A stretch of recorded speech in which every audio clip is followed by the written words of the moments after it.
বলেন তো চুরি করলে বিধান কি? কি কাটতে হবে?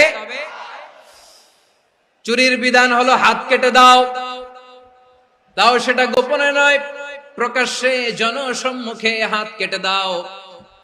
বনু মাখজুমিয়া গোত্রের নারী যখন চুরিতে ধরা পড়লো, সাহাবারা চিন্তায় পড়ে গেলেন।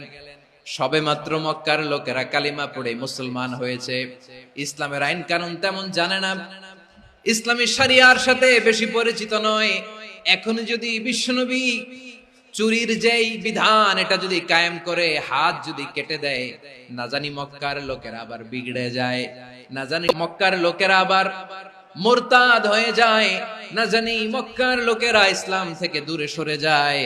চলো চলো, সাহাবীরা মিলে পরামর্শ করলেন, চলো বিশ্বনবীর কাছে যে বলি, ও নবী, শুধু কেবলমাত্র একমাত্র এই নারীর জন্য চুরির হাত কাটার বিধানটা আপনি একটু থামিয়ে দেন। কিন্তু কে বলবে? সাহাবারা চিন্তায় পড়ে গেলেন।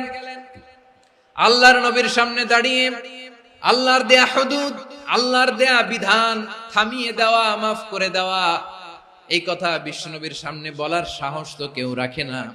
কেউ কেউ বলল, বিশ্বনবীর পালক পুত্র যায়েদ বিন হারেসার সন্তান উসামারে বিশ্বনবী নাতির মতো আদর করে, বড্ড বেশি ভালোবাসে উসামারে। এজন্য সাহাবারা উসামাকে বলতো হিব্বু রাসূলিল্লাহ, বিশ্বনবীর ভালোবাসা। উসামারে পাঠাও, উসামারে বিশ্বনবী নাতির মতো স্নেহ করে, মায়া করে, ভালোবাসে। আমরা পারবো না, উসামা পারবে। সবাই মিলে ফুলিয়ে ফুসিয়ে উসামাকে, ছোট্ট উসামাকে রাজি করালো। উসামা, এমন এমন কথা যে তুমি বিশ্বনবীর কাছে বলতে হবে, পারবা নাকি? উসামা বলে, পারবো। সাইয়েদনা উসামা রাদিয়াল্লাহু তাআলা আনহু তরুণ সাহাবী বিশ্বনবীর কাছে গেলেন, যে বললেন, নবী, বনু মাখজুমিয়া গোত্রের এক নারী চুরিতে ধরা পড়েছে, এবারের জন্য কি এই মহিলাটারে মাফ করে দিলে হয় না?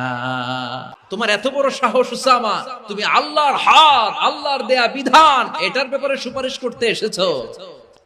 তোমরা কি জানো তোমাদের আগে যত কওম, যত গোত্র, যত জনপদ ধ্বংস হয়েছে, তার কারণ ছিল তাদের মধ্যে গরিবরা অন্যায় করলে তারা বিচার করত, আর ধনীরা অন্যায় করলে তারা মাফ করে দিত। খবরদার!